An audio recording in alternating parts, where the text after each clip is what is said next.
Thank you. चलो हम लोग सॉल्यूशन कौन सा फुल टेस्ट 8 का देखने के लिए जा रहे हैं। ये अपने कमिंग नीट के लिए इंपॉर्टेंट है क्योंकि इससे सिमिलर से बहुत सारे कॉन्सेप्ट हमें अपने एग्जाम में देखने को मिलेगा। ठीक है, चलो स्टार्ट करो क्वेश्चन नंबर 1 से। पहला है straight iron bar of length L has a magnetic moment M. ठीक है, ये एक आयरन बार है जिसका लेंथ एल है और मैग्नेटिक मोमेंट है एम। डन। इसका बाद कह रहा है कि it is bent at the middle of its length such that the two arms make an angle of 90 degree. मतलब हमने इसको बेंड किया तो मिडिल से, यानी एक पार्ट इधर हो गया और एक पार्ट इधर हो गया और बीच का एंगल बन चुका है 90 डिग्री। तो यानी अब ये वाला लेंथ कितना बच गया, L/2। ये वाला भी लेंथ कितना हो गया, L/2। तो अब जो इसके टर्मिनल पॉइंट्स हैं ये दोनों टर्मिनल पॉइंट्स के बीच का इक्विवेलेंट लेंथ कितना हो जाएगा। तो ये L/2 मतलब ये बन गया तुम्हारा L/2 into root two, L/2 into root two which is equivalently L/√2।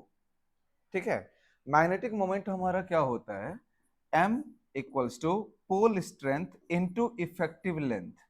Pole strength into effective length. यहाँ पर जो है वो इफेक्टिव लेंथ का जगह पर है L, यहाँ पर इफेक्टिव लेंथ के जगह पर है L/√2।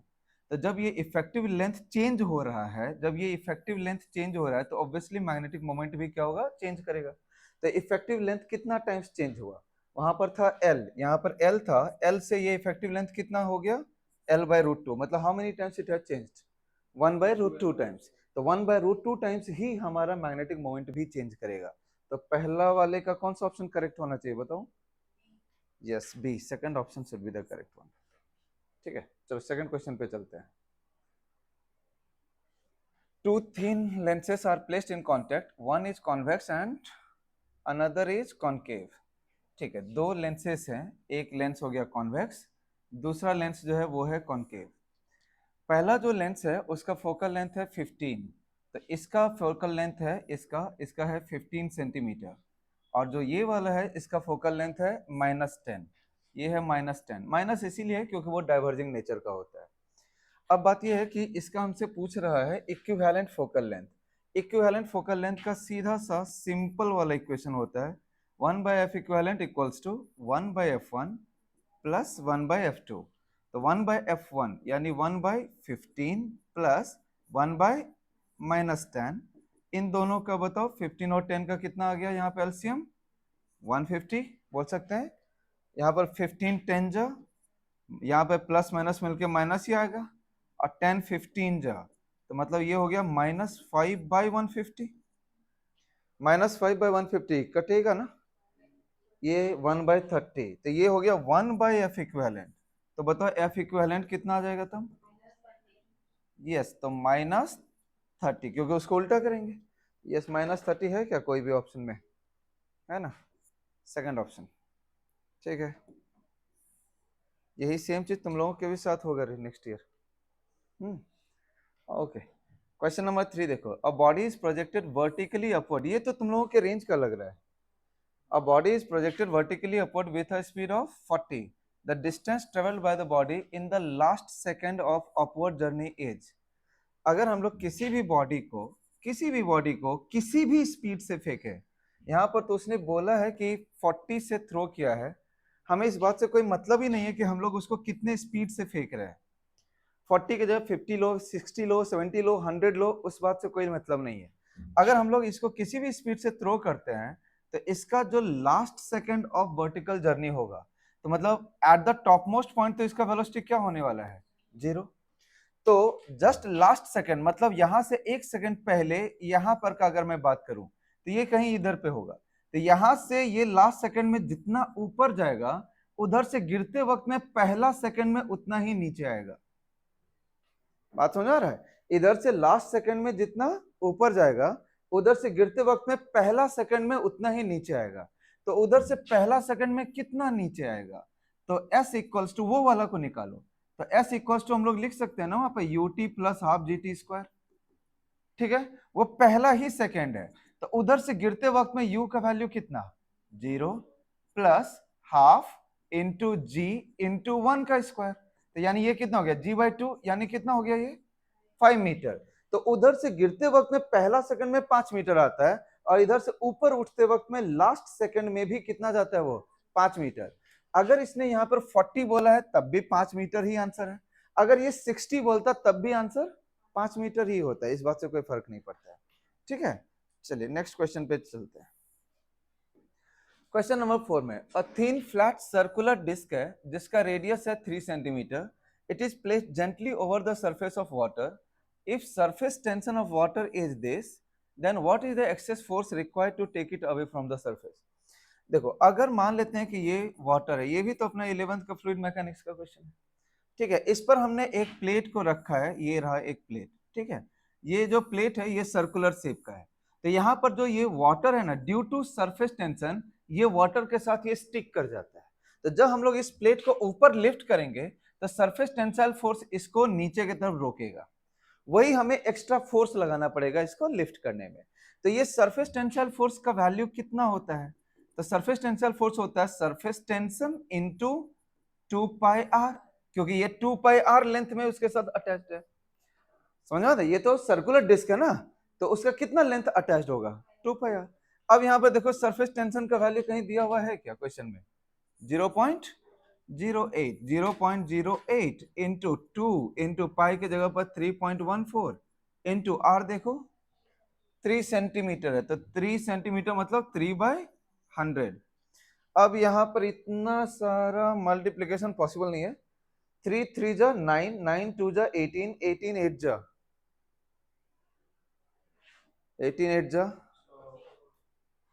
18 8 जा कितना आएगा रे, 18 8 जा 8 8 जा 64, 1.51 ना, ओके 1.51 इंटू और भी कुछ है 1.51 दो जगह पर है रे, वो एम मतलब होता है मिली, और यहाँ पे बहुत सारे जीरोज हैं, यहाँ पे देखो 2 जीरो यहाँ पर नीचे है, 2 जीरो वहां भी नीचे है, मुझे तुम्हारे आंसर पर नंबर्स पे डाउट नहीं है। हाँ तो फिर ये वाला आंसर करेक्ट होगा, वो उसको चेक करना पड़ेगा, क्योंकि मिली मतलब होता है 10⁻³ तो मतलब 3 जीरो नीचे है, वहां पे बहुत सारे जीरोज नीचे में है ऑलरेडी। हाँ होगा होगा होगा, तो मेरे हिसाब से भी यही आना चाहिए। ठीक है, चलो नेक्स्ट क्वेश्चन को देखो। कह रहा है electromagnetic induction is a source of EMF obviously which is based upon law of conservation of energy, 100% correct है, in which mechanical energy is converted into electrical energy, ये बिल्कुल ही सही बात है। इलेक्ट्रोमैग्नेटिक इंडक्शन आप लोग पढ़ोगे इस सब। नेक्स्ट स्टेटमेंट 2 में कह रहा है if the coil is cut then induced EMF will be produced but current will not flow, ये भी करेक्ट है। तो ये भी करेक्ट है, वो भी करेक्ट है, बोथ आर करेक्ट, लेकिन दोनों स्टेटमेंट का एक दूसरे के साथ लिंकिंग नहीं दिख रहा है मुझे, तो कौन सा वाला करेक्ट होना चाहिए तब। अच्छा यहाँ पर सिर्फ बोला कौन कौन स्टेटमेंट करेक्ट है, यही होना चाहिए, both the statements are correct. ठीक, इसके बाद है question number 6।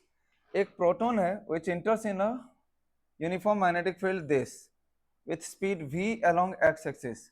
Simultaneously, an electric field is switched on if the particle travels undeflected along the x-axis. देखो undeflected पास करने का एक ही कंडीशन है, that जितना उस पर इलेक्ट्रिक फोर्स होगा यानी QE उतना ही होना चाहिए उस पर मैग्नेटिक फील्ड, मैग्नेटिक फोर्स यानी QVB। Electric force must be equal to magnetic force, तभी वो दोनों अगर इक्वल एंड ऑपोजिट दोनों में रहे, जैसे ये चार्ज पार्टिकल है ना, मान लो कि अगर ये इधर जा रहा है तो अगर इस पर इलेक्ट्रिक फोर्स इधर है तो इस पर मैग्नेटिक फोर्स इधर होना चाहिए, तभी ये दोनों एक दूसरे को कैंसिल आउट कर पाएगा and it will move undeflected, वो इक्विलिब्रियम वाला कंडीशन। तो मतलब इन दोनों को हमें इक्वल करना ही पड़ेगा, तो Q और Q को काट दो, तो बेसिकली क्या होना चाहिए E इक्वल्स टू VB, ऐसा कोई ऑप्शन ढूंढो। पहला ही ऑप्शन करेक्ट है। ठीक है, a cyclic process is shown on the PT diagram, which of the curve shows the same process on PV diagram। इसमें तो तुम लोगों ने मास्टरी कर लिया है। ऑप्शन ए, अरे मुझे तो देखने दे पहले, यहाँ पर ये PT है, PT में CA प्रोसेस को पहले देखते हैं। CA प्रोसेस कौन सा वाला प्रोसेस है जिसमें टेम्परेचर कांस्टेंट है, और कांस्टेंट टेम्परेचर वाला तो तुम लोग को आज ही सिखाया था।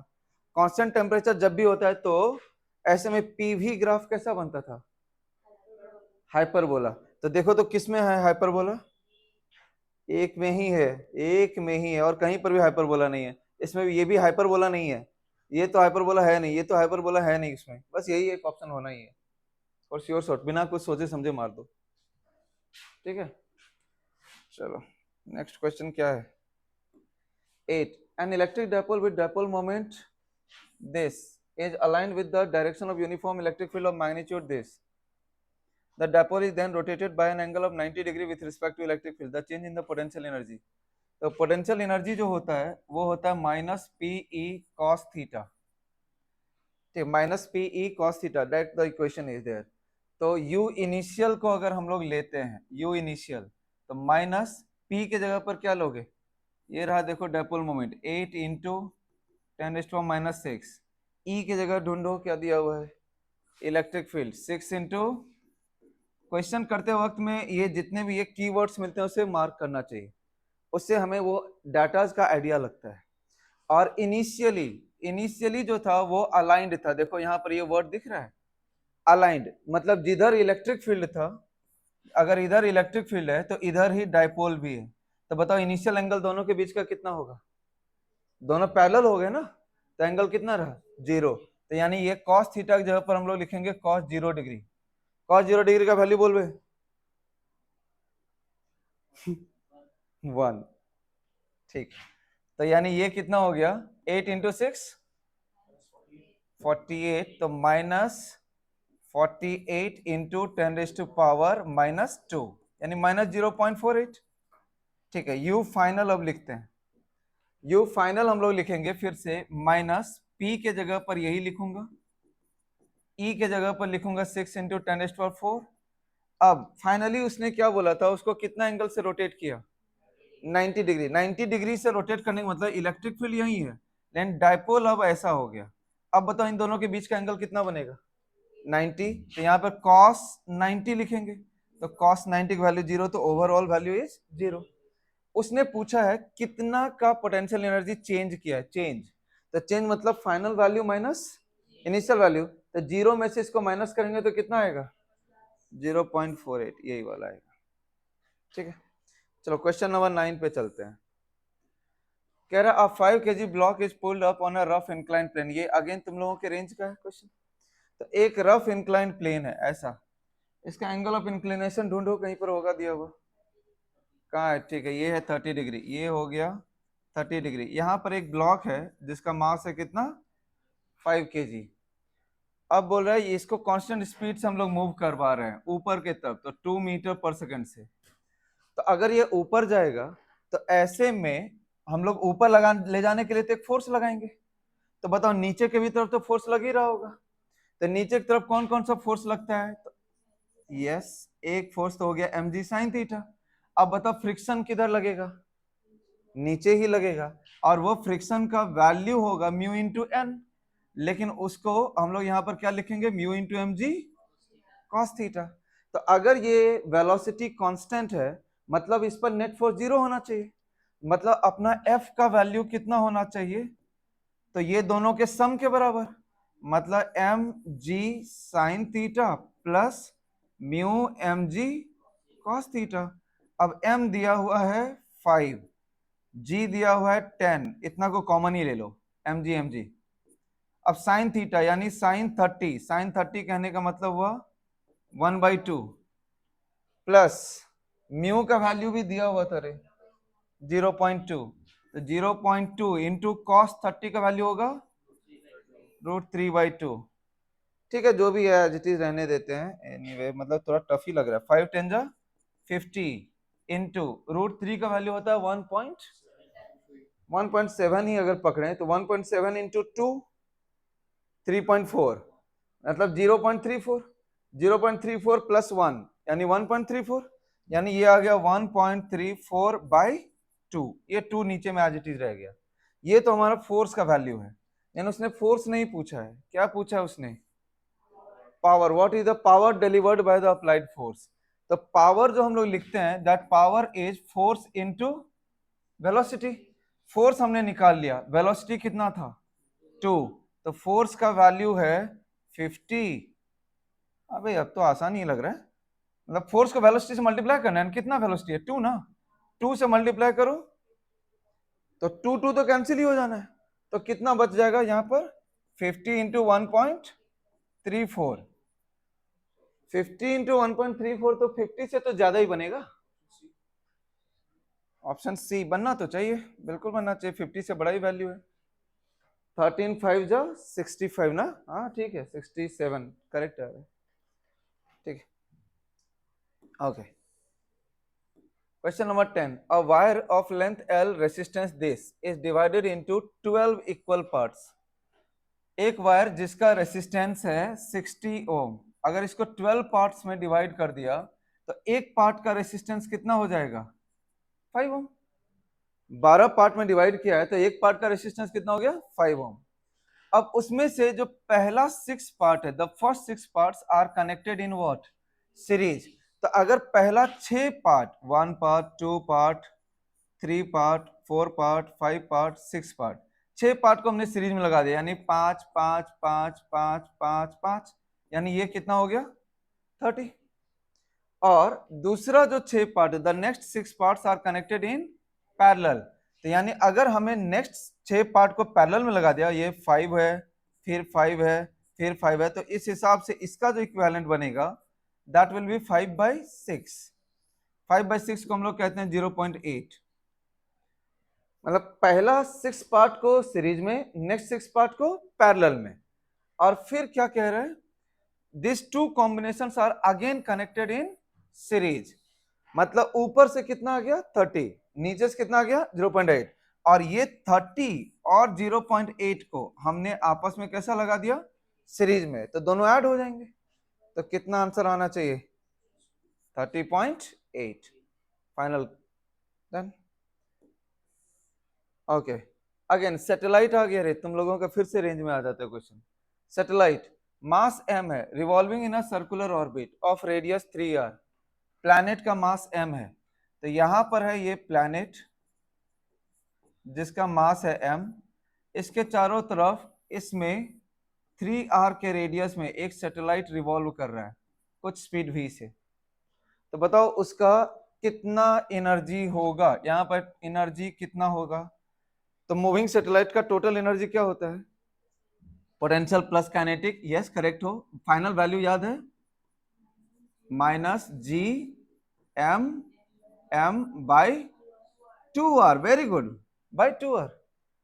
यहां पर उस r के जगह पर कितना है 3r, ये जो r है वो रेडियस होता है, ये r क्या होता है रेडियस, यहाँ पे स्मॉल r लिख देता हूं। तो यहाँ पर रेडियस के जगह पर कितना दिया हुआ है 3r, तो बेसिकली रख देंगे तो यहाँ पर कितना बन जाएगा -G(m)m/6r। शाबाश देजी, तुम्हें याद था 2r, गुड वन। तो -G(m)m/6r। आगे क्या बोल रहा है अब देखो, suddenly due to brief engine thrust, suddenly इस सैटेलाइट के इंजन में एक थ्रस्ट मिलता है, तो the satellite is move to a new velocity, new tangential velocity such that it escapes the gravitational field. If the minimum increase in its kinetic energy to just escape is delta Ke, then which of the following is correct। मतलब इसमें suddenly एक thrust आया और ये यहाँ से निकल गया और सीधा कहाँ पहुंच गया इनफाइनाइट में, वहां से निकल ही गया वो। तो इसका मतलब अगर ये पूरा पूरा स्केप ही कर गया इस प्लैनेट के फील्ड से, तो यानी उसका टोटल एनर्जी तब कितना हो गया होगा इनफाइनाइट पे पहुंचने पर पोटेंशियल एनर्जी भी जीरो एंड काइनेटिक एनर्जी भी, मतलब उसका टोटल एनर्जी जीरो। तो कंजर्वेशन ऑफ एनर्जी को अगर सोचें तो फाइनल उसका टोटल एनर्जी जीरो है। इनिशियली उसका ये वाला एनर्जी हमें दिख रहा है और उसको थ्रस्ट मिला है तो एक काइनेटिक एनर्जी मिला, तो कंजर्वेशन ऑफ एनर्जी लगाओ, तो this energy plus thrust energy मतलब कितना -G(m)m/6r plus thrust energy delta के, ये हो गया total initial energy, equal to total final energy कितना हो गया भाई जीरो। तो इस हिसाब से डेल्टा के का वैल्यू कितना होना चाहिए +G(m)m/6r। कोई ऑप्शन है पहला ही ऑप्शन है, ठीक है बिल्कुल सही है। चलो क्वेश्चन नंबर 12 पे चलते हैं। एक मोनो एटॉमिक आइडियल गैस है, again the question is in your range. It initially at temperature T0 and volume V0, it is first isothermally expanded to volume 2 V0। देखो अगर हम लोग पीवी का ग्राफ ड्रॉ करें, प्रेशर वॉल्यूम एक्सिस में अगर graph को ड्रॉ करें, और ये आइसोथर्मल है, तो आइसोथर्मल में यहां से ये कुछ ऐसे जाएगा। हर एक पॉइंट का टेम्परेचर कितना है, टी नॉट, क्योंकि उसने बोला ही है टेम्परेचर कितना है उसका, टी नॉट। तो उसका इनिशियल वॉल्यूम था वी नॉट, फाइनल वॉल्यूम बन गया कितना, two V naught. Initial temperature था कितना, टी नॉट, फाइनल टेम्परेचर भी कितना रह जाएगा, क्योंकि आइसोथर्मल है। ओके, देन फिर से वो क्या करे, and then adiabatically compressed to its original volume V naught. अब यहां से फिर से कॉम्प्रेस किया, पहले ये एक्सपेंड हुआ था, अब यहां से कॉम्प्रेस किया। तो जब कॉम्प्रेस करेंगे एडियाबेटिकली, तो ये तो उल्टा जाएगा, तो ये उल्टा जाएगा तो इसके ऊपर से जाएगा या इसके नीचे से जाएगा। एडियाबेटिक जब कंप्रेस करते हैं तो वो आइसोथर्मल के ऊपर जाता है या आइसोथर्मल के नीचे जाता है? जल्दी जल्दी बोल, ऊपर वाला 1 वाला या 2 वाला? तुक्का मार रहे हो सबके सब? Yes, it is 1, it is 1। ठीक है, इसमें 2 वाला नहीं होता है। 2 वाला तब होता है जब एक्सपेंशन होता है, जब एक्सपेंशन होता है तो उसके नीचे जाता है, और जब कंप्रेशन होता है तो आइसोथर्मल के ऊपर जाता है। बढ़िया। तो ये वाला जो है ये यहां पर पहुंच गया, देखो सेम वॉल्यूम पे फिर से पहुंचा, लेकिन इस पॉइंट से तो ऊपर पहुंचा ना, मतलब ये अब जब यहाँ पे पहुंचा होगा तो इसका टेम्परेचर टी नॉट नहीं रहा होगा, टी नॉट से ज्यादा हो गया। ठीक है, लेकिन ये तो पूछा नहीं है कि कितना हुआ से चलो कोई बात नहीं, यहाँ का टेम्परेचर को अब कितना मान लिया, टी एफ, यहाँ का टेम्परेचर को कितना माना हुआ है, टी नॉट। ये एडियाबेटिक प्रोसेस है, ये प्रोसेस एडियाबेटिक प्रोसेस है। टेम्परेचर और वॉल्यूम का रिलेशन याद है तुम लोगों को, T into V raised power gamma minus 1 equal to क्या होता था, कांस्टेंट, एडियाबेटिक प्रोसेस में। तो इनिशियल टेम्परेचर के जगह पर क्या रखेंगे, टी नॉट, इनिशियल वॉल्यूम के जगह पर क्या रखेंगे, 2 वी नॉट, क्योंकि हम लोग यहां से वहां जा रहे हैं ना, तो इनिशियल ये हो गया और फाइनल ये हो गया। ठीक है, T naught into 2 V naught. Gamma के जगह पर क्या रहे, मोनोएटॉमिक का गामा कितना, 5/3 माइनस 1 का वैल्यू कितना आएगा, 2/3 इक्वल टू, फाइनली फिर से लिखना है, टेम्परेचर के जगह पर क्या, इनटू वॉल्यूम के जगह पर कितना हो चुका है ये, V naught, raise to power कितना हो जाएगा फिर से, 2/3। ये वी नॉट वाला टर्म, वी नॉट वाला टर्म खत्म, तो यहां पर क्या बच गया, टी नॉट इंटू सिर्फ 2 रेस टू पावर कितना, ऐसा कोई ऑप्शन है, 2 रेस टू पावर 2/3, क्योंकि वो पूछा T F by T naught, तो ये टी नॉट को उधर ले जाएंगे तो यहाँ पर सिर्फ क्या बचेगा, 2 rest power 2/3, second option correct हो जाएगा। तुम लोगों के रेंज में क्वेश्चंस तो है, ट्राई करोगे तो होगा। फिर से देखते हैं, diatomic ideal gas with molar mass m is enclosed in a container at temperature T, pressure P. The gas molecules exhibit translational and rotational degree of freedom, but no vibrational modes are excited. ठीक है, तो translation में कितने degree of freedom होते हैं भाई, 3, rotation में कितने डिग्री ऑफ फ्रीडम होते हैं, 2, तो टोटल डिग्री ऑफ फ्रीडम हो गए 5। ठीक है, 5। If the gas is heated to 2T, मतलब इनिशियल टेम्परेचर था उसका T से बन गया ये कितना, 2T at constant volume, volume इस प्रोसेस में रह गया कांस्टेंट, मतलब कौन सा वाला प्रोसेस कहलाएगा, आइसोकोरिक। तो आइसोकोरिक प्रोसेस में प्रेशर और टेम्परेचर एक दूसरे के डायरेक्टली होते हैं, अगर टेम्परेचर डबल हुआ है तो मतलब प्रेशर भी डबल हुआ होगा। ठीक है, the root mean square speed of the molecule, okay, root mean square speed का फॉर्मूला याद है किसी को, root under, very good, 3RT/m0। यानी ये जो रूट मीन स्क्वायर स्पीड होता है वो डायरेक्टली प्रोपोर्शनल टू किसके होता है, रूट टी के। अच्छा, टेम्परेचर अगर डबल हुआ, टेम्परेचर अगर 2 टाइम्स हो रहा है तो v कितना टाइम्स हुआ, √2 टाइम्स।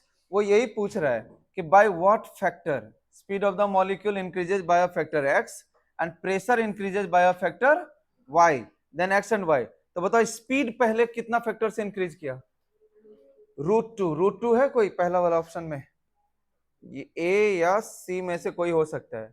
और प्रेशर कितना टाइम्स इंक्रीज करेगा, P directly proportional to T है ना, वो 2 टाइम्स, तो 2 टाइम्स कौन सा वाला में है, यस ये वाला करेक्ट होगा। ठीक है, okay. Dipole is placed in the electric field, ये है डायपोल, ये किधर की तरफ मूव करेगा, तो यहाँ पर इलेक्ट्रिक फील्ड स्ट्रांग है, यहाँ पर इलेक्ट्रिक फील्ड वीक है, मतलब ये वाला जो फोर्स होगा ये ज्यादा होगा और ये वाला फोर्स है वो कम है। तो अगर ये वाला फोर्स ज्यादा है तो ये किधर मूव करेगा, बोल राइट या लेफ्ट? ये वाला जो फोर्स है इधर से F1 और उधर से जो फोर्स लग रहा है वो क्या है, F2। यहाँ पर F1 is greater, F1 is greater than F2 क्योंकि यहाँ इलेक्ट्रिक फील्ड स्ट्रॉन्गर है। तो बताओ ये डायपोल किधर जाएगा, राइटवर्ड जाएगा या लेफ्टवर्ड जाएगा? राइटवर्ड, राइटवर्ड है कोई ऑप्शन में? Towards the right, towards the right. ये राइटवर्ड मूव करके क्या करता है, हमेशा हर एक चीज जो मूव करता है वो अपनी एनर्जी को घटाना ही चाहता है। So the option will be B. चलो 15 नंबर पे चलते हैं। Lines of Lyman series chemistry में पढ़ा था, are emitted by hydrogen atom when electron jumps from higher orbit to third orbit, correct है क्या? लाइमन सीरीज बनने के लिए क्या हायर ऑर्बिट से थर्ड ऑर्बिट में आना पड़ता है? नहीं, फर्स्ट में आना पड़ता है। तो ये वाला स्टेटमेंट हो गया रॉन्ग, गलत है ये। In the hydrogen atom the Lyman series lies in ultraviolet region, ठीक ही बोल रहा है, वो अल्ट्रावायलेट ही बनता है उसमें। और बामर सीरीज किसमें बनता है? Visible, Paschen, infra, Lyman series ultra, ठीक है, बामर सीरीज विजिबल और पैस्टिन ब्रैकेट वगैरह सब इंफ्रा। तो इसका कौन सा वाला ऑप्शन करेक्ट होना चाहिए? अबे पहला तो रॉन्ग हो गया, दूसरा करेक्ट है, कोई है कि नहीं है ये वाला? ठीक है, नेक्स्ट क्वेश्चन पे चलते हैं। 16 electrostatic potential at the center of a uniformly charged non-conducting sphere is greater than its surface, ठीक ही बोल रहा है, क्योंकि अगर ये नॉन कंडक्टिंग है तो यहाँ पर पोटेंशियल वैल्यू होगा 3/2 KQ/R और सरफेस पर पोटेंशियल होगा KQ/R। तुम लोगों के क्लास 12th में ये पहला चैप्टर यही सिखाऊंगा, ठीक है। तो ये जो बोल रहा है electrostatic potential at the centre is greater, बताओ ये करेक्ट है या नहीं है? 3/2 मतलब 1.5 होता है, तो पहला ऑप्शन तो हो गया, सॉरी असर्शन तो हो गया करेक्ट। फिर for a given total charge placing the same charge on a conducting sphere leads to a lower potential at centre compare to a non conducting sphere. Yes, ये भी सही बोल रहा है कि अगर एक कंडक्टिंग है और एक नॉन कंडक्टिंग है, अगर इसको भी हम लोग चार्ज क्यू दें, उस पर भी चार्ज क्यू दें, तो उसमें चार्ज पूरे में फैल जाता है, जिस वजह से कि यहाँ पर पोटेंशियल हो जाता है 3/2 KQ/R और इसमें चार्ज सिर्फ और सिर्फ सरफेस पर फैलता है और इसके वजह से सेंटर पर पोटेंशियल होता है KQ/R। तो ये जो कह रहा है कि potential at the centre compare to non conducting वो लेस होता है, वो ठीक ही बोल रहा है, ये भी करेक्ट है। अब करेक्ट ऑप्शन कौन सा होगा? दोनों बातें तो अलग अलग बोल रहा है। ऑप्शन बी, ये वाला ए और बी में हमेशा कंफ्यूजन लगता है, मुझे खुद भी नहीं मालूम इसका आंसर क्या दिया है, रुको देखने दो आंसर की कहाँ है, कितना नंबर क्वेश्चन है? 16, 16 का बी ही ठीक, चलो बढ़िया ए और बी में कंफ्यूजन लगता है, ठीक है, बी ही करेक्ट। चलो 17 पे चलते हैं। ये सब तो सर्किट तुम लोग के लिए आसानी होगा, देखो ना, ये 3 वोल्ट है, 6 वोल्ट है, करंट एंड पोटेंशियल डिफरेंस पूछ रहा है, तो कोई भी एक डायरेक्शन में रोटेट कर जाओ या नहीं तो ये नेट वोल्टेज निकाल दो, कोई भी जो तरीका सही लगे। ये 6 वोल्ट और 3 वोल्ट देखो तो सेम डायरेक्शन में ना उल्टा है, उल्टा है, वाह वेरी गुड। तो इसका मतलब हो गया कि नेट वोल्टेज तब कितना होगा, 6+3 या 6-3? सही है भाई, 6-3 मतलब कितना हो गया, 3। अच्छा रेसिस्टेंस देखो अब यहाँ पर 1 2 3, तीनों के तीनों सीरीज में है या पैरेलल में? अबे सबका सब सीरीज में है, जो करंट जाएगा वो इससे भी जाएगा, इससे भी जाएगा और इससे भी जाएगा, सेम करंट जाएगा सबसे, तो सबका सब किस में आ गया, सीरीज में। तो 2 प्लस यहाँ क्या था 10, 2 + 10 12, 12 + 4 16, आर इक्विवेलेंट कितना हो गया 16। ओम्स लॉ याद है तुम लोग को? V बाय आर इक्वलेंट, तो V कितना हो गया 3 बाय, ऐसा ऑप्शन ढूंढू। करंट पूछा था, ए में क्या दिक्कत है, ए और सी। अबे यार, ये क्या था बकवास। तीन तीन ऑप्शन में, और क्या पूछा उसने, potential difference between P and Q. P कहाँ है, यहाँ है, पी यहाँ है, क्यू यहाँ है, मतलब पी यहाँ है, क्यू यहाँ है। तो पी और क्यू के बीच का पोटेंशियल डिफरेंस मतलब इसका निकाल दो। इसका v equals to I R होता है ना, v equals to I R लगा दे। आई कितना निकाला हमने, 3/16। आर कितना है यहाँ पर 10, तो 2 5 जा 2 8 जा, कितना हो गया 15/8 है क्या, fourth option. Fourth option is the correct one. 18, in Young's double slit experiment with sodium vapor lamp of wavelength 589 nanometer with the slits this much apart, half of the angular width, sin theta equals to lambda by d।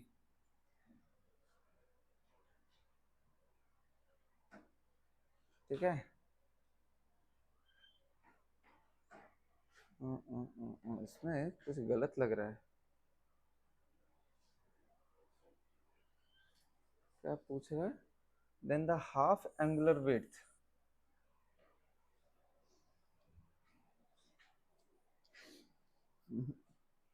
Lambda by 2d हो जाएगा, wrong दिया है इसने।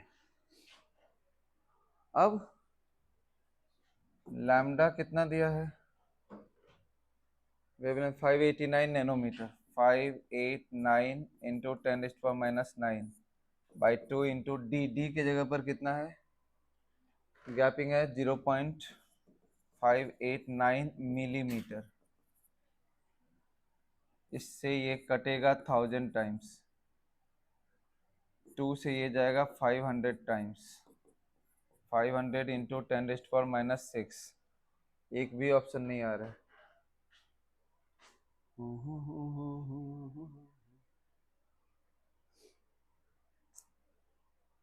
गलत हो गया ये question, इसको बोनस करना पड़ेगा।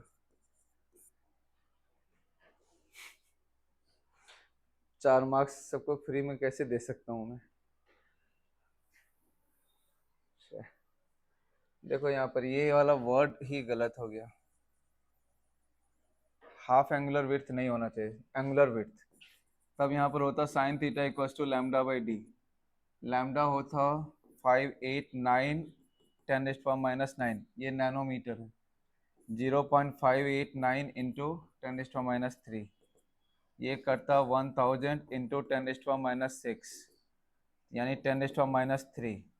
10⁻³ कहाँ पर है, 0.001, ये वाला, तब ये करेक्ट होता।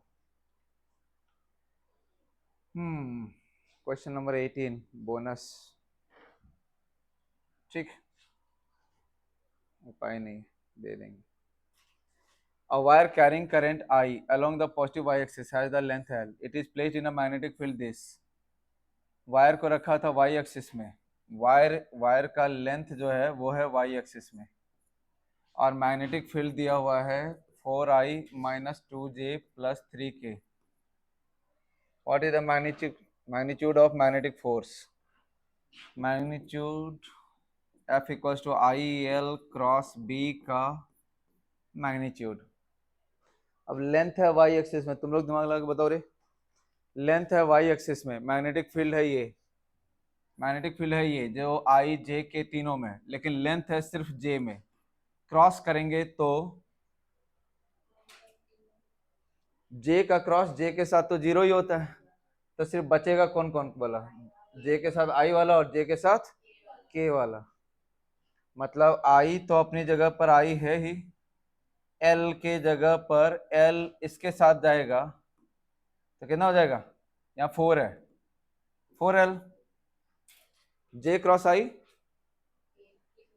K ना माइनस के, और J cross K I plus 3LI, तो यानी कि अब 4LK और 3LI, अब इसका मॉड लेना है, तो इन दोनों का मॉड में कितना आ जाएगा रे? 3l i में है, 4l k में है। मॉड कैसे निकालते हो? वेक्टर में अगर तुम्हें 3i cap plus 4k cap बोल दूं, 4k कैप, इसका मैग्नीट्यूड कितना लिखोगे? ठीक, 3 स्क्वायर प्लस 4 स्क्वायर का वैल्यू 9 प्लस 16 यानी 25 का रूट 5, यानी ये वैल्यू बनेगा 4 और 3 का 5, तो यानी आंसर निकलेगा i इंटू 5 इंटू एल। देख तो कोई ऑप्शन है?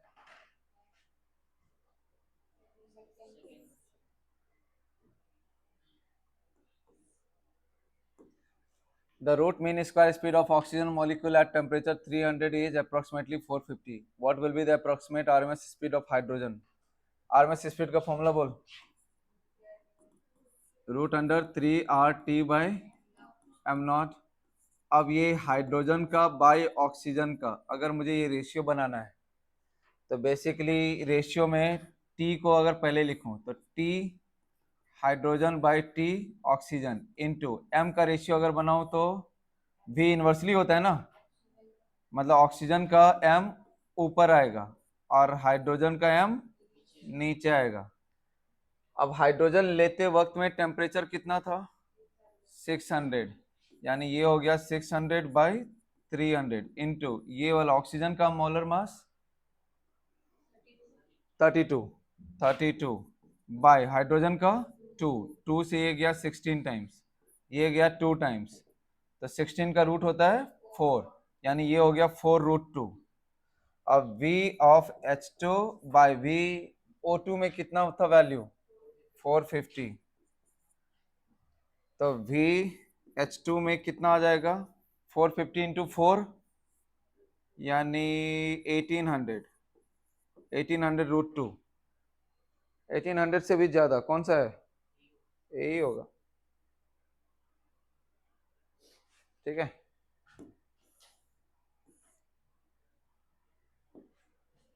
अब ये क्या है? डायमैग्नेटिक मटेरियल किसको कहते हैं? नाम तो सुना ही होगा तुम लोग। डायमैग्नेटिक, डायमैग्नेटिक जिसमें ऑल इलेक्ट्रॉन्स आर पेयर्ड, ये वीकली रिपेल्ड होता है, करेक्ट है ये। Ferromagnetic, strongly attracted. Anti ferro, अच्छा पैरा किधर गया? Para magnetisation disappears when external field is removed, ये यहाँ से। एंटी फेरो, एंटी फेरो मतलब ये तो ऑपोजिट में आ जाएगा। कोई ऐसा ऑप्शन है रे?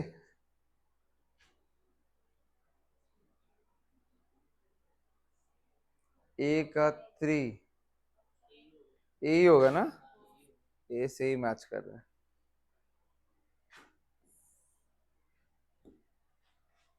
फिर से ये क्वेश्चन तुम्हारे रेंज का आ गया। Scooter accelerates from rest for time t1। एक स्कूटर है, ये यहाँ से एक्सेलरेट करके a1 का एक्सेलरेशन है, टाइम t1 है, यहाँ रेस्ट से है, तो बताओ यहाँ पर स्पीड कितना हो जाएगा उसका? v equals to U plus A. u का वैल्यू कितना है? 0, तो v का वैल्यू कितना लिखेंगे? a1 into t1। ठीक है, फिर then retards at constant rate a2 for time t2 and comes to rest. फिर से वो, अब रिटार्डेशन हुआ और फिर से वो क्या हो गया? 0।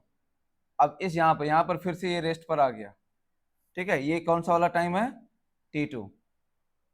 तो इस हिसाब से अगर हम लोग इस बीच में लगाएंगे तो v equals to U plus A, इसमें v कितना है? 0। u के जगह पर क्या रखेंगे? a1 t1 फिर प्लस या माइनस?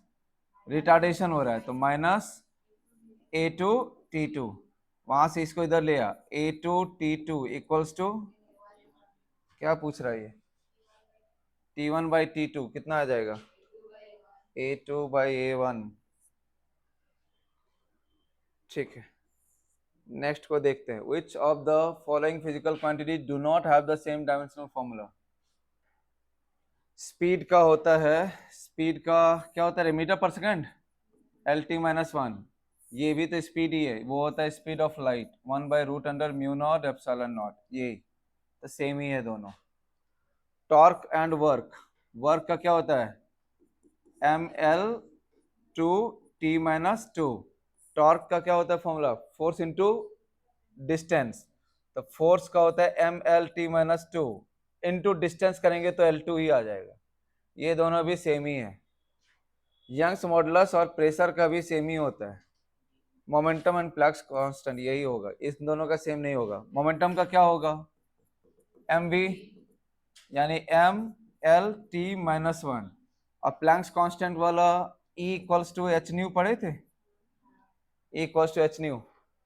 तो E का होता है mL2T-2, H इंटू न्यू का होता है T-1। तो अगर उसको इधर ले आएंगे तो H का हो जाएगा mL2T-1। तो दोनों का सेम नहीं है, इसलिए ये वाला करेक्ट होगा। ठीक है, देख तो नेक्स्ट वाला कर पाएगा तुम लोग। A block of mass m moving on a frictionless horizontal surface collides with a spring of spring constant k and compresses it by length L. The maximum momentum of the block. Block है, जा रहा था कुछ speed v से, यहाँ पर एक मान लो कि स्प्रिंग है, स्प्रिंग से टकराया एंड देन ये इसको कंप्रेस किया और ये खुद किस पर आ गया, रेस्ट पर। तो इसका जितना भी काइनेटिक एनर्जी था वो सारा का सारा कहाँ पहुंच गया, स्प्रिंग के पोटेंशियल एनर्जी में। यही तो है ना। तो इसका काइनेटिक एनर्जी कितना, हाफ mv²। अब यही तो बोलोगे, काइनेटिक एनर्जी का फॉर्मूला कम से कम बोल दे, हाफ mv²। और मोमेंटम के टर्म्स में p²/2m। और स्प्रिंग का पोटेंशियल एनर्जी का फॉर्मूला करेक्ट है। तो इसका काइनेटिक एनर्जी इनिशियल जितना एनर्जी था उतना ही फाइनल एनर्जी। इनिशियली सिर्फ काइनेटिक है और फाइनली सिर्फ पोटेंशियल है। मतलब अगर हम इसको मोमेंटम के टर्म्स में लिखे तो p²/2m ये हो गया initial kinetic energy. It must be equal to half k, उड़ा 2 उड़ा, तो p² इक्वल्स टू m उधर गया, km इंटू, तो p इक्वल्स टू कितना होता है, √km into what, x। Any option, यहाँ x की जगह l लेना है, ऑप्शन सी। ठीक है। Resistivity of a conductor increases with the increase in its temperature, बिल्कुल सही है। Relaxation time of electron in conductor increases with increase of temperature, ये रॉन्ग हो जाएगा। क्योंकि टाइम जो है, अगर मान लेते हैं टेम्परेचर बढ़ाएंगे तो स्पीड बढ़ेगा, स्पीड बढ़ने से टाइम बढ़ता है या घटता है, घटता है ना। स्पीड कभी भी बढ़ाएंगे तो टाइम घटता है, तो यहाँ पर बोल रहा है इंक्रीज हो रहा है, तो ये तो गलत हो गया। कौन सा ऑप्शन बैठेगा करेक्टली,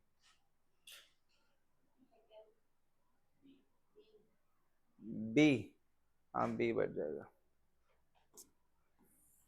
तो नेक्स्ट देखते हैं 26। In a Young's double slit experiment, the monochromatic light source is replaced by white light. Then what will happen? अगर white light लगाएंगे तो central bright will remain white and surrounded by a colored fringes. ठीक है, पढ़ोगे पढ़ोगे ये सब wave optics में पढ़ोगे। 27, एक सेल है जिसका EMF 12 वोल्ट है, इंटरनल रेजिस्टेंस 1 ओम है। बाप रे बाप, 12 volt 1 ohm. It is connected across 3 resistors 2 ohm 3 ohm and 6 ohm. R2 R3 are connected in parallel and combination is in series with R1. मतलब 2 ऐसा है और 3 6 ऐसा है।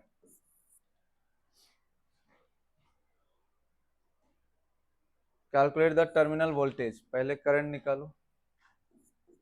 करंट को निकालने के लिए R इक्विवेलेंट निकालो। R इक्विवेलेंट कैसे निकलेगा रे, किसी को आता है? 3 और 6 का पैरेलल है ना, 3 6 जा 18 बाय 3 प्लस 6 9, 18/9 यानी 2। ये हो गया 2, 2 और 2 सीरीज में हुए तो हो गया 4, 4 और 1 भी सीरीज में है तो हो गया 5, यानी करंट का वैल्यू होगा 12/5। करंट तो निकल गया। अब पूछ रहा वो इसका क्या पूछ रहा है रे, पूछा किधर है, टर्मिनल वोल्टेज। टर्मिनल वोल्टेज का वैल्यू होता है E माइनस IR। E मतलब ये E है, यानी 12 माइनस आई की जगह पर हो गया 12/5 इंटू आर के जगह पर है 1। कितना आंसर आएगा?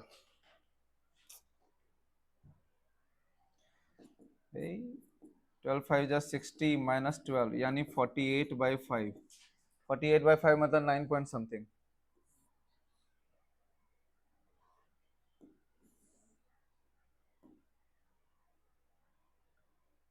Again the question is in your range. करो, थर्मोडायनामिक्स का क्वेश्चन है। The figure shows a well insulated piston cylinder arrangement. The system initially contains an ideal gas at pressure P1, volume V1, temperature T1. Heat Q is supplied, causing the piston to move upward and the gas expand to final state P2, V2, T2. External atmospheric pressure is constant equal to P not. बाहर है P not, लेकिन pressure तो बदल गया P1 से P2, volume भी बदल गया V1 से V2, टेम्परेचर भी बदल गया T1 टू T2। तो ये कोई स्टैंडर्ड प्रोसेस हुआ क्या, जिसमें प्रेशर, वॉल्यूम, टेम्परेचर सब बदल ही जा रहा है? तो फिर क्या ही इसमें कांस्टेंट रखेंगे? तो work done by the gas is, ये तो ऊपर से ओनली लिखा है, ये तो हो ही नहीं सकता, क्योंकि work done by the gas PdV होता है, और किसी भी जनरल प्रोसेस में P1 V1 minus P2 V2 by gamma minus 1 होता है। तो ये तो हो नहीं सकता। Internal energy change is always equal to the heat supplied. जितना हीट देंगे क्या पूरा पूरा इंटरनल एनर्जी ही बनेगा? नहीं, ये भी रॉन्ग है, क्योंकि कुछ तो वर्क भी होगा। If the process is isobaric at P naught then del U equals to Q। Isobaric process में वर्क होता है ना, होता है, तो ये डेल U और Q आपस में इक्वल कभी हो ही नहीं सकते। इसका मतलब हो गया the area under the PV curve gives the total work done. ये बिल्कुल सही है, area under PV curve gives the total work done. ठीक हो गया। 45 questions. The power of a biconvex lens is 10 diopter and the radius of curvature of each surface is 20. Then refractive index of the material. Power अगर 10 dioptre हो गया तो मतलब focal length होता है 1/p, तो 1/10 ये मीटर में है, यानी इसको सेंटीमीटर में बदल दो। 1/10 इंटू 100 ये सेंटीमीटर बन जाएगा, यानी 10 सेंटीमीटर। फोकल लेंथ निकल गया। अब एक बाय कॉन्वेक्स लेंस है, दोनों का तरफ का रेडियस हमें पता है R, इसका म्यू, तो फोकल लेंथ का डायरेक्ट इक्वेशन है R/2 times mu minus 1। Focal length के जगह पर 10 रख दे, R के जगह 20 रख दे, बाई 2 टाइम्स म्यू माइनस 1 कर दे, सॉल्व कर, जो भी आ जाए। कितना आएगा? 2 10 जा 20, 20 20 खत्म, म्यू माइनस 1 इक्वल टू 1, यानी म्यू इक्वल्स टू 2। मैंने गलत किया क्या? 2 को इधर लाया, 2 10 जा 20 equals to 20 by mu minus 1, 20 20 खत्म, तो म्यू माइनस 1 इक्वल टू 1, तो म्यू इक्वल्स टू कितना हो गया? 2।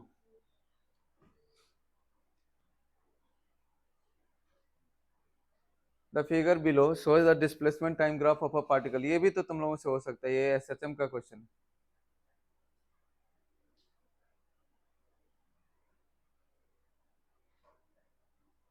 देख तो इस क्वेश्चन को, इसमें पूछ कहाँ पर रहा है? Using this information find the acceleration of the particle at t equals to 1 second. 1 second पर देखो, ये टाइम ही तो है, ये 0 सेकेंड, ये 1 सेकेंड, ये 2 सेकेंड, ये 3 सेकेंड, 4 सेकेंड। 1 सेकेंड पर ये पार्टिकल यहाँ है, दिख रहा है, ये मीन लाइन है, पार्टिकल ऐसे करके जा रहा है। तो 1 सेकेंड पर ये कौन से वाले पर है, अपर मोस्ट या लोअर मोस्ट, मतलब पॉजिटिव में या निगेटिव में? तो 1 सेकेंड पर इसका कितना है, ये वैल्यू 1, मतलब इसका एम्पलीट्यूड वैल्यू भी कितना हो गया? 1, एम्पलीट्यूड हो गया 1। ये पूछ रहा है एक्सेलरेशन, एक्सेलरेशन का वैल्यू होता है माइनस ओमेगा स्क्वायर एक्स, तो माइनस ओमेगा, इसका टाइम पीरियड देखो, यहां से स्टार्ट होकर के यहां तक गया, एक साइकिल पूरा हो गया ना, तो यानी टाइम पीरियड कितना है इसका? 4, 0 से 4 तक गया, 4 सेकेंड। तो अगर इसका टाइम पीरियड 4 सेकेंड है, मतलब टाइम पीरियड को लिखते हैं हम लोग 2π/ओमेगा, ये 4 है, तो यानी ओमेगा हो गया 2π/4, यानी ये हो गया π/2। इसमें रखो π/2 का स्क्वायर, π²/4, x की जगह पर कितना है 1, ये x मतलब एम्पलीट्यूड ही है, तो -π²/4 कोई ऑप्शन है? तुम लोग कर लेता ये क्वेश्चन, गुड। तो मुझे ऐसे क्यों देख रहा था? तो समझा या नहीं समझा? 31, one is labeled as assertion and the other is region। क्या है? Electric potential V at a point on the axial line. पहले तो इसका फॉर्मूला लिख ले, P इक्वल्स टू KP/R²। तो K का वैल्यू होता है 9 इंटू 10⁹ इंटू P का वैल्यू कितना है डायपोल मोमेंट का 6 इंटू 10⁻⁻⁶, बाय R का वैल्यू है 3 का स्क्वायर, 9 खत्म, यानी 6 इंटू 10⁻³ है, क्या दिया हुआ 6 इंटू 10⁻³, करेक्ट है, assertion is correct। Reason, the potential at any point on the axial line of a dipole at a distance r from the center is, ये 2 नहीं होगा, ये 2 नहीं है, 2 फॉर्मूले में ही नहीं है, ये गलत है। कौन सा होगा?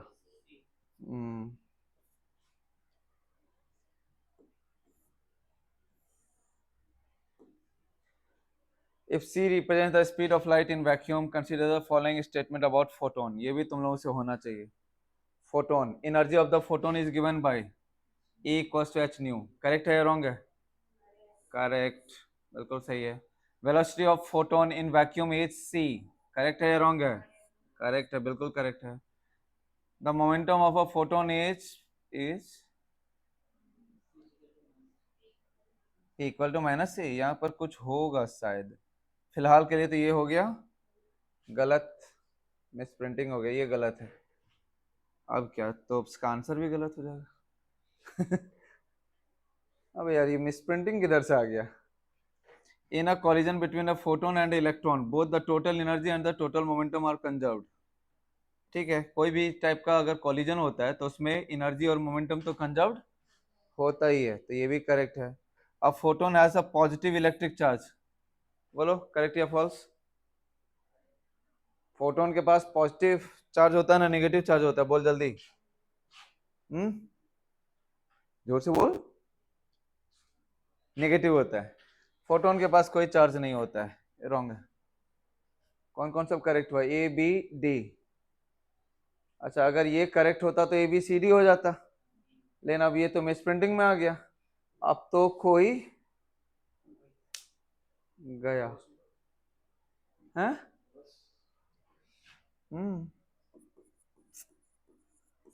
ये मिस प्रिंटिंग का कोई उपाय ही नहीं है।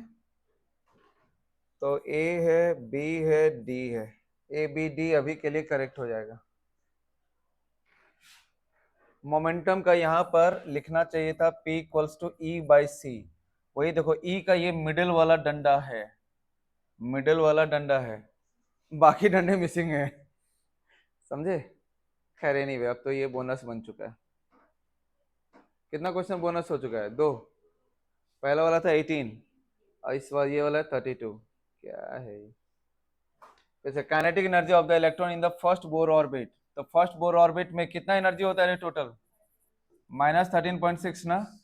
काइनेटिक एनर्जी ठीक इसका positive value, yes. 34, the dependency of binding energy per nucleon on the mass number, ये ए, सीधा सीधा डायरेक्ट क्वेश्चन फ्रॉम एनसीईआरटी।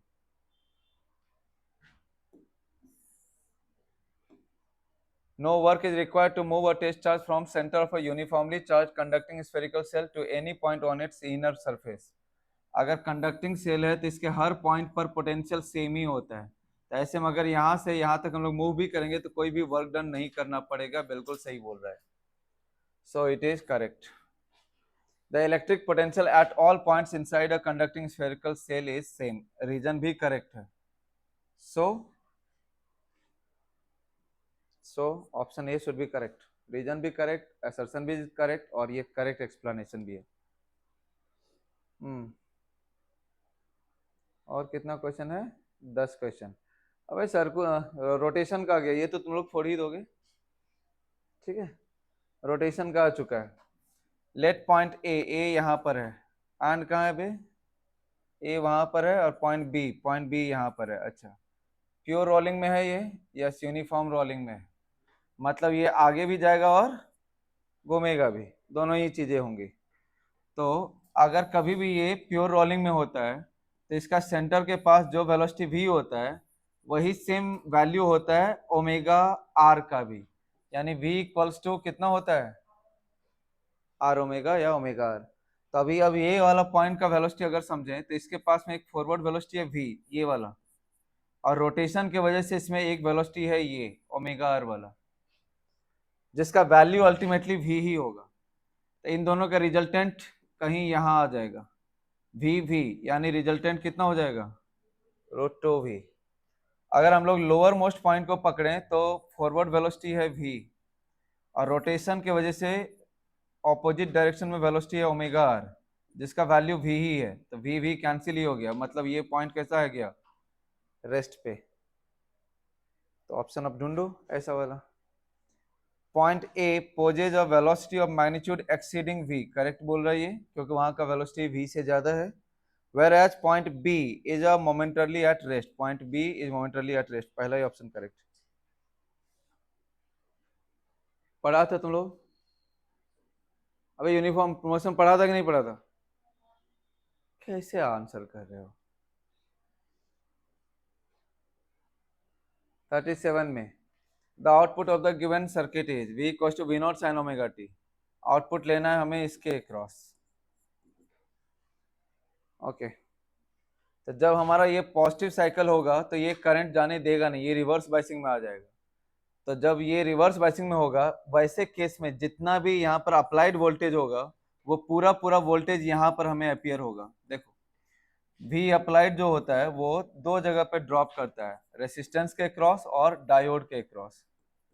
तो इस वक्त करंट का वैल्यू है जीरो, तो इसलिए ये वाला वैल्यू हो गया जीरो, इसलिए वी अप्लाइड का वैल्यू किसके बराबर हो जाता है? वी डायोड के बराबर। सो पॉजिटिव साइकिल में हमें आउटपुट मिलेगा। जब नेक्स्ट साइकिल आएगा नेगेटिव साइकिल में, तो ये फॉरवर्ड बाइसिंग में आएगा। फॉरवर्ड बाइसिंग में ये करंट फ्लो करेगा। तो ऐसे में जब करंट फ्लो करता है तब भी डायोड जीरो हो जाता है और वी आर हमें मिलता है। तो यानी नेगेटिव साइकिल में, ये तो था पॉजिटिव साइकिल, और नेगेटिव साइकिल में वी अप्लाइड किसके बराबर होता है? वी आर के बराबर। तो हमें आउटपुट लेना है डायोड के केस में। तो डायोड के अक्रॉस आउटपुट कब मिलेगा? जब पॉजिटिव है नेगेटिव है? सो जब ये पॉजिटिव है तो would be like a half wave rectifier with positive cycle in output। और कितना क्वेश्चन रहे? Using NOR gate as the building block with full liberty to interconnect inputs of a single NOR gate in any manner, what is the minimum number of such gates required to build AND gate? 3 gates are required। Direct question है, ठीक है। अगर हम लोग NOR gate से not gate बनाना चाहते हैं तो एक रिक्वायर्ड है, नॉर से और बनाना चाहते हैं तो दो का रिक्वायरमेंट है, नॉर से एंड बनाना चाहते हैं तो तीन का रिक्वायरमेंट है, नॉर से नैंड बनाना चाहते हैं तो चार का रिक्वायरमेंट है। सिंपल है, डायरेक्टली याद करने लायक है, हम लोग क्लास में डिस्कस कर चुके हैं। An ideal current source, ammeter मत समझ बैठना इसको, it is not ammeter, is one which has infinite internal resistance. बिल्कुल करेक्ट बोल रहा है ये वाला क्वेश्चन जल्दी मिलता नहीं है। यहाँ पर देख लो, ये क्वेश्चन किसी भी बुक वगैरह में अवेलेबल नहीं है, किसी भी सोर्स में किसी में भी नहीं मिलेगा। ये आइडियल करंट सोर्स जो होता है, आइडियल करंट सोर्स वैसा सोर्स है कि अगर ये करंट सोर्स है तो ये एक ऐसा सोर्स है जिसके अक्रॉस अगर हम रेसिस्टेंस को चेंज भी करते रहें तब भी इससे सेंड किया हुआ करंट चेंज नहीं होना चाहिए। तो यहाँ पर अगर हम लोग रेसिस्टेंस को बढ़ा दें, रेसिस्टेंस को घटा दें, but it should not have any effect upon current, ये करंट पर कोई इफेक्ट ना पड़े, इसलिए इसका अपना रेसिस्टेंस को बहुत ज्यादा रखते हैं। एक आइडियल करंट सोर्स का सेल्फ रेसिस्टेंस बहुत हाई होता है, ये आमीटर समझने का गलती नहीं करना है। तो an ideal current source is one which has infinite internal resistance, absolutely correct. An ideal voltage source has zero internal resistance. This is also correct. जब एक हम लोग वोल्टेज सोर्स का बात करते हैं, ये अगर हमारा वोल्टेज सोर्स का है, अगर ये हमें वोल्टेज का आउटपुट दे रहा है, अगर इसका अंदर में कोई भी रेसिस्टेंस हुआ तो ये वोल्टेज चेंज होता रहेगा by changing the resistance value. तो यहाँ पर आउटपुट में चाहे जितना भी इधर उधर करो रेसिस्टेंस को, उससे करंट बदलेगा, लेकिन यहाँ पर कोई रेसिस्टेंस नहीं है, इसलिए यहाँ पर पोटेंशियल डिफरेंस चेंज होगा ही नहीं। इसीलिए एक आइडियल वोल्टेज सोर्स के पास हमेशा कितना रेसिस्टेंस होना चाहिए? जीरो। तो A and B are correct. इसके बाद avalanche breakdown occurs when the forward bias voltage, नहीं फॉरवर्ड में नहीं होता, ये रिवर्स में होता है। It is wrong. The ratio of number of holes and the number of conduction electrons in N type is more than one, नहीं ये भी गलत है, it is less than one. Holes इसमें कम होते हैं तो it is less than one, ये भी रॉन्ग ही है। क्या चाहता है वो? ट्रू। ट्रू कौन कौन सब है? ए एंड बी, ये वाला ऑप्शन। तो ये एक इंपॉर्टेंट क्वेश्चन में से एक। चलो नेक्स्ट देख लो। क्वेश्चन नंबर 40 फिर से अगेन तुम लोगों के रेंज में आ गया। Ratio of heat absorbed during fusion, fusion में मतलब मेल्टिंग वाले में, क्या टेम्परेचर चेंज करता है? नहीं ना। तो यानी ये जो पी का है, पी का फ्यूजन यहाँ से शुरू होकर के यहाँ तक जा रहा है। देखो कितने सेकंड तक फ्यूजन हुआ है? 2 से 6, 2 से 6 मतलब कितना सेकंड हुआ? 4 सेकंड। क्यू जो है वो यहाँ से शुरू होकर के यहाँ तक जा रहा है, स्टार्टिंग टाइम है 3, लास्ट टाइम है 7, इसको भी कितना टाइम लग गया? 4 सेकंड। मतलब दोनों को टाइम बराबर ही लग रहा है, और दोनों को हीटिंग रेट भी सेम ही है, तो मतलब दोनों बराबर ही हीट लगेगा। तो रेशियो क्या बनेगा? 1:1। ठीक है। इसके बाद 41 अगेन तुम लोगों के रेंज में, work done by conservative force, बताओ क्या ये करेक्ट है?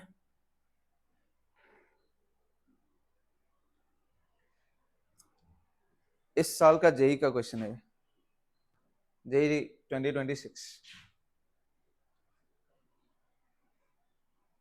क्या रे तुम लोग वर्क पर एनर्जी पड़ा हुआ है तब भी ऐसा करता है।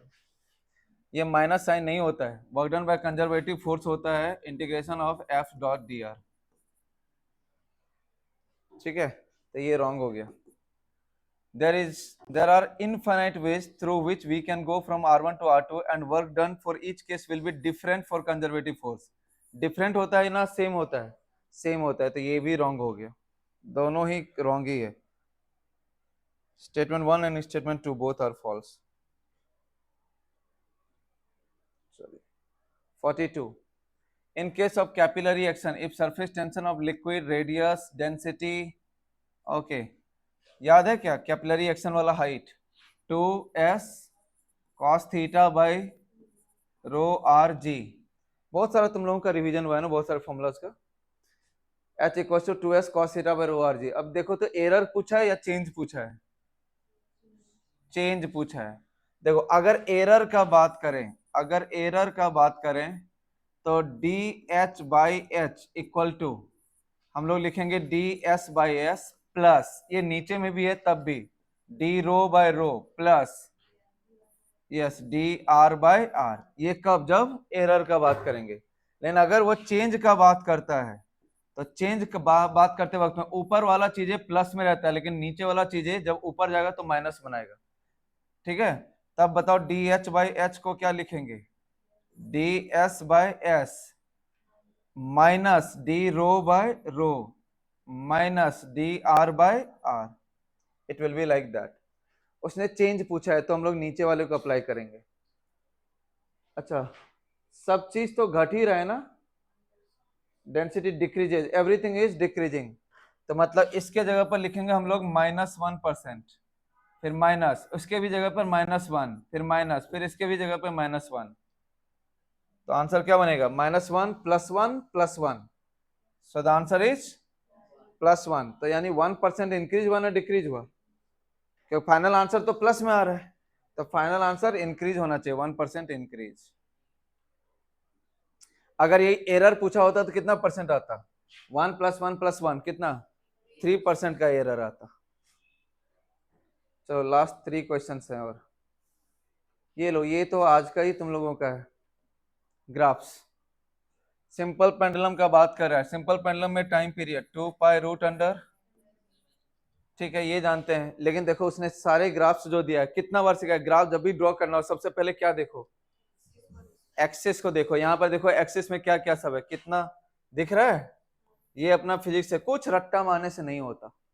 यहाँ पर एक तरफ एक्सिस है 1/t² और दूसरी तरफ एक्सिस क्या है l, सबसे पहला काम यही करो।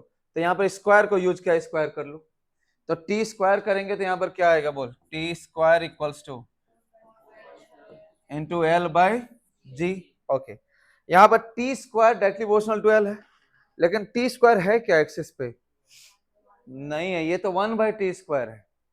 तो अपना एक्सिस को समझना पड़ेगा, तो यानी हम लोग इसको उल्टा करेंगे, तो 1/t² इक्वल्स टू क्या लिखेंगे बोलिए, ये भी उल्टा हो जाएगा, g/4π² l।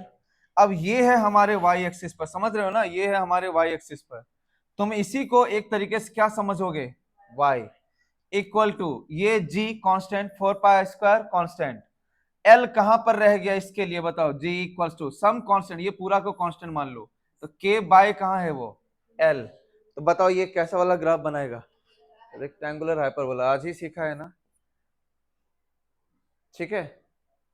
चलो, in an open organ pipe third and sixth harmonic frequencies are differed by 3200 hertz। तो थर्ड हार्मोनिक होता है 3v/2l, सिक्स्थ होता है 6v/2l, माइनस ले लो मॉड लगा करके, डिफरेंस है 3200, तो यानी ये आ गया 3v/2l equals to 3200, 3 into we की जगह पर दिया हुआ है 320/2 into L equals to 3200, L आ जाएगा 3 इंटू 320/2 इंटू 3200, 320 से ये गया 10 टाइम्स, तो ये आ जाएगा 0.15, 0.15। देख तो कौन सा वाला ऑप्शन है, हो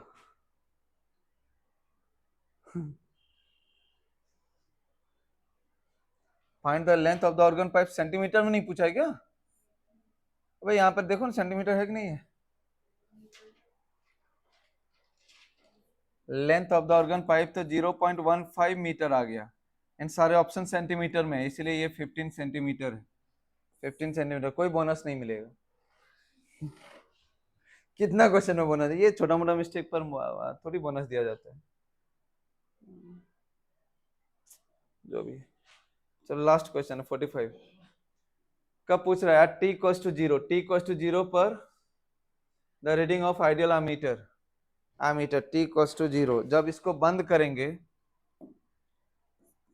तो करंट यहां से जाएगा, यहां से जाएगा, इधर से नहीं जा सकता है क्योंकि ये जाने नहीं देगा, इधर से जाएगा, फिर इधर जा सकता है, इधर नहीं जा सकता क्योंकि वो जाने नहीं देगा, तो करंट को यहाँ से ऐसे आना पड़ेगा, तो करंट का रास्ता ये हो गया, इस रास्ते में सिर्फ एक ही रेसिस्टेंस है, कितना है वो 9, और वोल्टेज कितना है यहाँ पर 9, तो करंट के जगह पर क्या होता है V/R, 9/9, इट इज 1।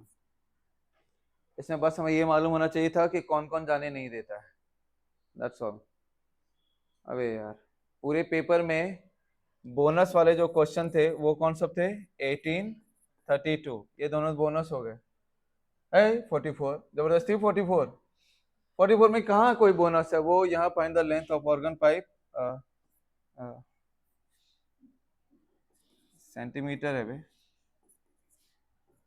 ये थोड़ा मिसिंग रह गया था, ठीक है, बाकी सब ठीक। चलो कोई भी दिक्कत होने से आओ पूछने के लिए, वैसे आंसर और बढ़ाएंगे नहीं मार्क्स वार्क्स, ठीक है।